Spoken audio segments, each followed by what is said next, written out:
नमस्कार दोस्तों, Google education में आपका स्वागत है। तो दोस्तों आज हम जानेंगे अनेक शब्दों के लिए एक शब्द। दोस्तों इस वीडियो में हम 50 महत्वपूर्ण प्रश्नों को जानेंगे जो आने वाले बिहार बोर्ड एग्जाम के लिए अति महत्वपूर्ण है। तो दोस्तों इस वीडियो में आप लास्ट तक बने रहे जिससे आपको सारे अनेक शब्दों के लिए एक शब्द याद हो जाएंगे। तो चलिए वीडियो को शुरू करते हैं। तो हमारा पहला प्रश्न है, सबको समान रूप से देखने वाला। दोस्तों सबको समान रूप से देखने वाला, इसके लिए एक शब्द होगा। तो इसका सही जवाब है ऑप्शन ए, समदर्शी। दोस्तों सबको समान रूप से देखने वाले को समदर्शी कहते हैं। तो हमारा ये ऑप्शन बिल्कुल सही है। तो हमारा अगला प्रश्न है प्रश्न 2, जो कोई वस्तु वहन करता है। दोस्तों जो कोई वस्तु वहन करता है, इसके लिए एक शब्द होगा। तो इसका सही जवाब है ऑप्शन बी, वाहक। दोस्तों जो कोई वस्तु वहन करता है, इसके लिए एक शब्द होगा वाहक। तो हमारा अगला प्रश्न है प्रश्न 3, पत्र या प्रश्नादि के उत्तर की अपेक्षा करने वाला। दोस्तों इसके लिए एक शब्द होगा। तो इसका सही जवाब होगा ऑप्शन बी, उत्तरापेक्षी। दोस्तों पत्र या प्रश्नादि के उत्तर की अपेक्षा करने वाला उत्तरापेक्षी। तो हमारा बी ऑप्शन बिल्कुल सही है। तो हमारा अगला प्रश्न है प्रश्न 4, जिसमें भला बुरा समझने की शक्ति न हो, इसके लिए एक शब्द होगा। तो हमारा डी ऑप्शन बिल्कुल सही है, अज्ञानी। दोस्तों जिसमें भला बुरा समझने की शक्ति न हो उसे अज्ञानी कहते हैं। तो हमारा डी ऑप्शन बिल्कुल सही है। तो हमारा अगला प्रश्न है प्रश्न 5, जिसने इंद्रियों को जीत लिया हो। दोस्तों जिसने इंद्रियों को जीत लिया हो, इसका लिए एक शब्द होगा। तो दोस्तों इसका सही जवाब होगा ऑप्शन सी, जितेंद्रिय। दोस्तों जिसने इंद्रियों को जीत लिया उसे जितेंद्रिय कहते हैं। तो हमारा सी ऑप्शन बिल्कुल सही है। तो हमारा अगला प्रश्न है प्रश्न 6,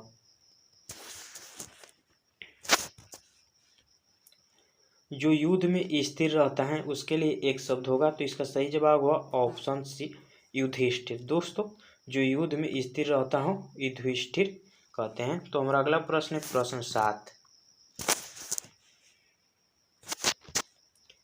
जो दूसरों का भला चाहने वाला हो। तो इसके लिए एक शब्द होगा। तो इसका सही जवाब हुआ ऑप्शन सी, सहृदय। दोस्तों जो दूसरों को भला चाहने वाला हो उसे सहृदय हमारा एक शब्द होगा। तो हमारा अगला प्रश्न है प्रश्न 8, जिसका खंडन न किया जा सके। जिसका खंडन न किया जा सके उसके लिए एक शब्द होगा। तो इसका सही होगा ऑप्शन डी, अखंडनीय। जिसका खंडन न किया जा सके उसे अखंडनीय। तो हमारा डी ऑप्शन बिल्कुल सही है। तो हमारा अगला प्रश्न है प्रश्न 9, जो स्त्री अभिनय करती हो। तो इसके लिए एक शब्द होगा। तो इसका सही जवाब है ऑप्शन डी, अभिनेत्री। दोस्तों जो स्त्री अभिनय करती हो उसके लिए एक शब्द होगा अभिनेत्री। तो हमारा डी ऑप्शन बिल्कुल सही है। तो हमारा अगला प्रश्न है प्रश्न 10,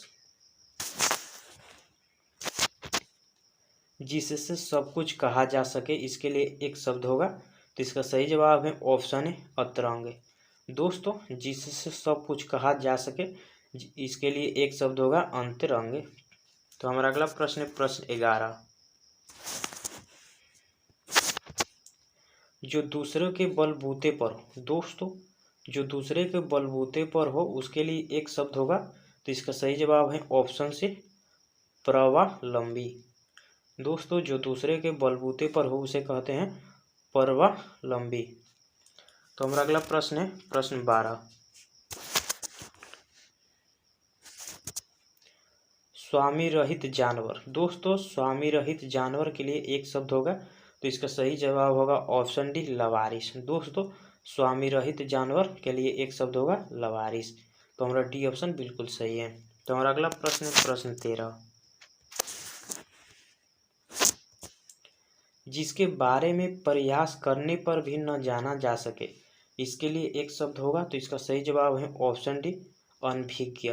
दोस्तों जिसके बारे में प्रयास करने पर भी ना जाना जा सके तो उसे अनभिज्ञ एक शब्द होगा हमारा। तो हमारा डी ऑप्शन बिल्कुल सही होगा। तो हमारा अगला प्रश्न है प्रश्न 14, दूसरे के प्राधीन के रूप में क्रय विक्रय आदि करने का अधिकार, तो इसके लिए एक शब्द होगा हमारा ऑप्शन सी अभिकरण। दोस्तों दूसरे के प्रतिनिधि के रूप में क्रय विक्रय आदि करने का अधिकार अभिकरण, तो हमारा सी ऑप्शन बिल्कुल सही है। तो हमारा अगला प्रश्न प्रश्न 15, आगे से झुलसा हुआ, इसके लिए एक शब्द होगा, तो इसका सही जवाब होगा ऑप्शन सी अनल दग्ध। दोस्तों आग से झुलसा हुआ, इसके लिए एक शब्द होगा अनल दग्ध। तो हमारा अगला प्रश्न प्रश्न 16, जो सुख दुख में एक सा रहे, इसके लिए एक शब्द होगा ऑप्शन डी वितरागी। दोस्तों जो सुख दुख में एक सा रहे उसे वितरागी, तो हमारा डी ऑप्शन बिल्कुल सही है। तो हमारा अगला प्रश्न प्रश्न 17, जिसका रोग का इलाज न हो सके उसके लिए एक शब्द होगा, तो इसका सही जवाब होगा ऑप्शन ए असाध्य। दोस्तों जिसका रोग का इलाज न हो सके उसे एक शब्द में कहेंगे असाध्य, तो हमारा ये ऑप्शन बिल्कुल सही है। तो हमारा अगला प्रश्न प्रश्न 18, जो सहने की शक्ति रखता हो, तो इसका सही जवाब होगा ऑप्शन डी सहिष्णु। दोस्तों जो सहने की शक्ति रखता हो उसे एक शब्द में हम कहेंगे सहिष्णु। तो हमारा अगला प्रश्न प्रश्न 19, वह वस्तु जो नाशवन हो उसके लिए एक शब्द होगा नश्वर, तो हमारा सी ऑप्शन बिल्कुल सही होगा। दोस्तों वस्तु जो नाशवन हो इसके लिए एक शब्द होगा नश्वर। तो हमारा अगला प्रश्न प्रश्न 20, किसी संघ या संस्था के किसी सभा का प्रधान, तो इसके लिए एक शब्द होगा ऑप्शन ए सभापति। दोस्तों किसी संघ या संस्था के किसी सभा का प्रधान के लिए एक शब्द होगा सभापति। तो हमारा अगला प्रश्न प्रश्न 21,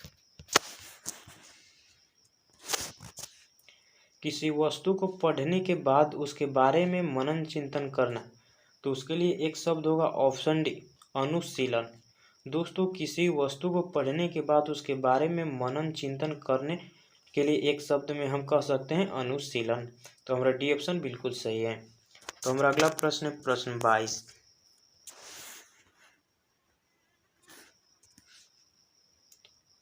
जो घटनाएं एक समान समय घटित हो जाती हैं, तो इसके लिए सही जवाब होगा ऑप्शन ए समकालीन। दोस्तों जो घटनाएं एक समान समय घटित हो जाती हैं उसको हम एक शब्द में कह सकते हैं समकालीन, तो हमारा ये ऑप्शन बिल्कुल सही है। तो हमारा अगला प्रश्न प्रश्न 23, जो समय के अनुकूल चलता आया है, तो इसके लिए एक शब्द होगा ऑप्शन डी समयानुकूल। दोस्तों जो समय के अनुकूल चलता आया है उसको हम एक शब्द में कह सकते हैं समयानुकूल। तो हमारा अगला प्रश्न प्रश्न 24, वह जो कष्ट से छुटकारा दिलाता है, तो इसके लिए एक शब्द होगा हमारा ए त्राता। दोस्तों वह जो कष्ट से छुटकारा दिलाता है इसके लिए एक शब्द होगा त्राता, तो हमारा ये ऑप्शन बिल्कुल सही है। तो हमारा अगला प्रश्न प्रश्न 25, चारों ओर से घेरने वाला। दोस्तों चारों ओर से घेरने वालों के लिए एक शब्द होगा, तो हमारा ये ऑप्शन बिल्कुल सही होगा परिधि। दोस्तों चारों ओर से घेरने वाला, इसके लिए हम एक शब्द में कह सकते हैं परिधि, तो हमारा ये ऑप्शन बिल्कुल सही है। तो हमारा अगला प्रश्न प्रश्न 26, जिसे अपने स्थान से हटा दिया गया हो। दोस्तों जिसे अपने स्थान से हटा दिया गया है उसे एक शब्द में हम कह सकते हैं स्थानांतरित, तो हमारा सी ऑप्शन बिल्कुल सही है। तो हमारा अगला प्रश्न प्रश्न 27, हरा भरा मैदान। दोस्तों हरा भरा मैदान को हम एक शब्द में कह सकते हैं उपवन, तो हमारा डी ऑप्शन बिल्कुल सही है। तो दोस्तों हरा भरा मैदान को एक शब्द में हम उपवन कह सकते हैं। तो हमारा अगला प्रश्न प्रश्न 28, उचित मूल्य से कम आंकना, इसका सही जवाब होगा ऑप्शन डी अवमूलन। दोस्तों उचित मूल्य से कम आंकना, इसको हम एक शब्द में कह सकते हैं अवमूलन, तो हमारा डी ऑप्शन बिल्कुल सही है। तो हमारा अगला प्रश्न प्रश्न 29, आक्रमण के समय रक्षा करने वाला। दोस्तों इसका सही जवाब होगा ऑप्शन सी आरक्षक। दोस्तों आक्रमण के समय रक्षा करने वालों को हम एक शब्द में आरक्षक कह सकते हैं, तो इसका सही जवाब होगा ऑप्शन सी। तो हमारा अगला प्रश्न, प्रश्न 30, जिसने दूसरे से लिया ऋण चुका दिया हो, तो इसको हम एक शब्द में कह सकते हैं उऋण। तो हमारा डी ऑप्शन बिल्कुल सही है। दोस्तों जिसने दूसरों से ऋण चुका दिया हो, लिया ऋण चुका दिया हो, इसको एक शब्द में कह सकते हैं उऋण। तो हमारा अगला प्रश्न है प्रश्न 31, मस्तिष्क संबंधित बेचैनी। दोस्तों मस्तिष्क संबंधी बेचैनी को हम एक शब्द में कह सकते हैं पीड़ा। तो हमारा ये ऑप्शन बिल्कुल सही है। तो हमारा अगला प्रश्न है प्रश्न 32,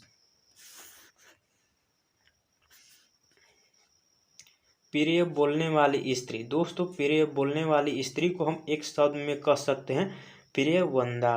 दोस्तों हमारा बी ऑप्शन बिल्कुल सही है। दोस्तों प्रिय बोलने वाली स्त्री को प्रियवंदा कह सकते हैं एक शब्द में। तो हमारा अगला प्रश्न है प्रश्न 33,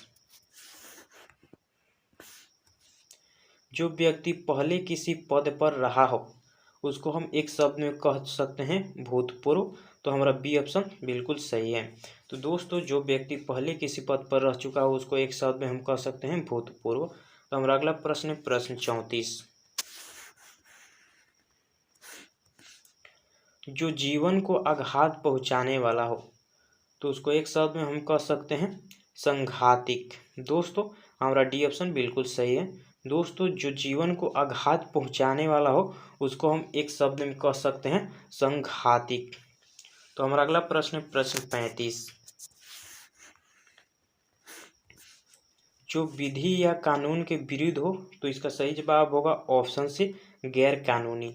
दोस्तों जो विधि या कानून के विरुद्ध हो उसे हम एक शब्द में कह सकते हैं गैर कानूनी। तो हमारा सी ऑप्शन बिल्कुल सही है। तो हमारा अगला प्रश्न है प्रश्न 36,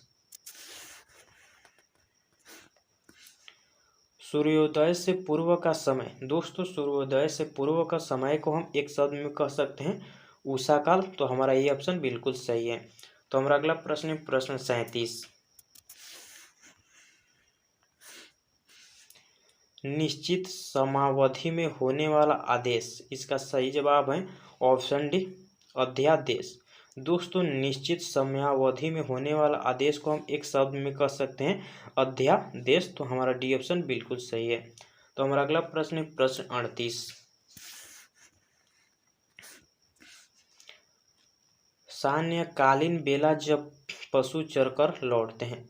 दोस्तों सायंकालीन बेला जब पशु चरकर लौटते हैं, इसके लिए एक शब्द होगा। तो हमारा सी ऑप्शन बिल्कुल सही होगा गोधूली। दोस्तों सायंकालीन जब बेला पशु चरकर लौटते हैं इसको हम एक शब्द में कह सकते हैं गोधूली। तो हमारा सी ऑप्शन बिल्कुल सही है। तो हमारा अगला प्रश्न है प्रश्न 39,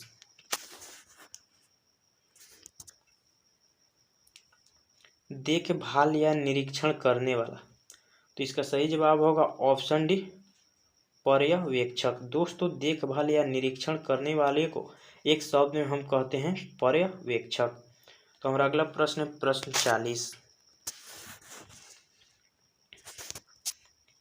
दूसरे के बच्चे या पालन पोषण करने वाली स्त्री को हम एक शब्द में कह सकते हैं धाय। तो हमारा सी ऑप्शन बिल्कुल सही है। दोस्तों दूसरे के बच्चे या पालन पोषण करने वाली स्त्री को धाय कहा जाता है। तो हमारा अगला प्रश्न है प्रश्न 41, जिसकी काया बहुत बड़ी हो। दोस्तों जिसकी काया बहुत बड़ी हो इसको हम एक शब्द में कह सकते हैं दीर्घकाय। तो हमारा डी ऑप्शन बिल्कुल सही है। तो दोस्तों जिसकी काया बहुत बड़ी हो उसे दीर्घकाय कहते हैं। तो हमारा अगला प्रश्न है प्रश्न 42,